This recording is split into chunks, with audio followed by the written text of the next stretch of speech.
Гүйцэтгэлийн үнэлгээ 2024 оны задгаа даалгаврыг тайлбарлаж өгөх гэж байна. Тэгэхээр энэ дээр тухайн хуримтлал одоо миний хуримтлал гэсэн ийм Excel-ийн файл өгөгдсөн байна л да. Ийм одоо нэр нь бол ийм нэртэй.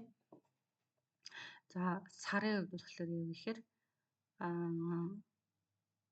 сар одоо ийшээ өгөгдсөн байна. Өөрөөр хэлбэл A баганд саруудыг, B баганд бол орж байгаа орлогуудыг, C баганд бол үлдэгдлүүдийг, D баганд бол нийт одоо хүүг тооцож болж байгаа. Хүү үлдэгдлүүдийг бол яг тооцож болж байгаа. Excel-ийн D баганд бол бичигдсэн байна. За хамгийн ихнийх нь юу гэхээр жилийн хүү 19% хүүтэй. Тэгэхээр энд маш сайн ажиллах ёстой зүйл нь юу гэхээр жилийн 19% хүүтэй гэж өгөгдсөн байна. Хадгаламж байвал тэгэхээр ямар ч хэлсэн жилийн 19% хүүтэй гэхээр эдгээр жилүүд нь нийлээд 19% хүүтэй гэж үзэх юм бол сард хэдэн хувийн хүүтэйг тооцох тооцооллыг D3-нууданд оруулах гэж байна. Тэгэхээр D3-нууданд өөрөө 158 гэсэн өгдөл тооцооллыг ботцсон байна шүү дээ, тий. Энэ бол хариу гараад ирсэн гэсэн үг. За тэгэхээр аль тооцоолол зөв бэ? Тэгэхээр өөрөөр хэлбэл асууж байгаа асуулт нь 158 яаж гараад байгаа юм бэ гэдэг асуултыг л асууж байгаа юм.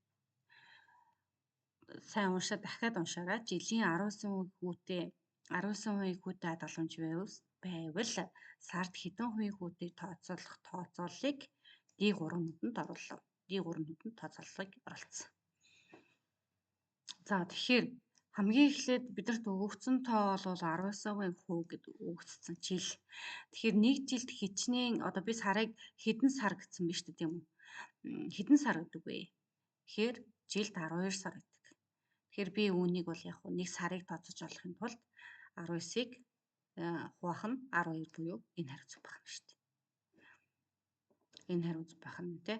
Тэгэхээр ямар ч томьёог оруулахдаа D3 тэнцүү гэж хэлж оруулахгүй. Тэгэхээр би энд тооцооллыг оруулж байгаа бол энд D3 гэдэг нут нь угаасаа яг сонгоцсон л бол бичигдэнэ.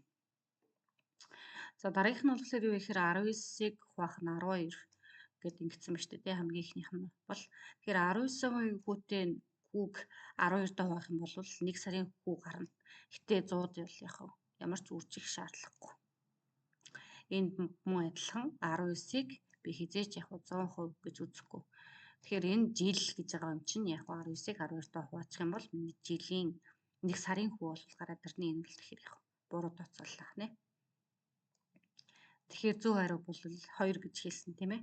За дараагийнх нь юу вэ гэхээр C5-нууданд 2 дугаар сарын үлдэгдлийг тооцож байгаа бол аль тооцоол зөв вэ?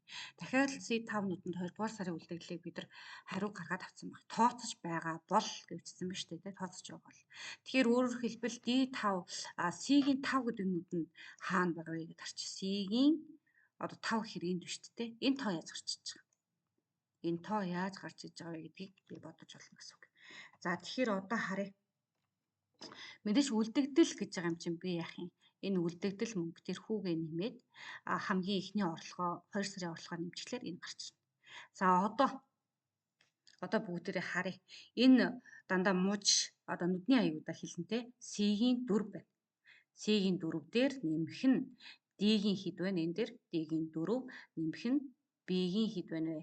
B-ийн 5. За зөв хариу хаана вэ? Бүгдээрээ харъя. Энэ биш үттэй. B-ийн 5 дээр нэмэх нь C-ийн 4 нэмэх нь 4. Тэгэхээр нэмэгдүүний байр өөрчлөгдөхгүй. B-ийн 5 дээр нэмэх нь C-ийн 4 нэмэх нь D-ийн 4 гэж бичсэн ч явах болно. Тэр угтаа бол харах юм бол бид нар сая энийг би жоохон багасгачээ. За энэ угтаа бол яаж харагдаж байна вэ гэхээр үлдэгдэл тоо бол C-ний 4-р хаяг дээр байна. C-ийн 4-р нүдэн дээр байна шүү дээ. 50,000 төгрөг гэдэг бол. C-ийн 4 дээр нэмэх нь D-ийн 4 нэмэх нь B-ийн 5. Тэгээ энэ дээр хариу гарч байгаа. Тэгэхээр энэ бол яг зөв байх юм шүү дээ. Энд тооцоолол зөв болчихно. За ингэж бодох нэ. Эхний юмуд бол энэ. Нөгөө урт хэмжээний бичлэг явуулахлаар магадгүй явахгүй гэж магадгүй гэж таслаад оруулах шүү за.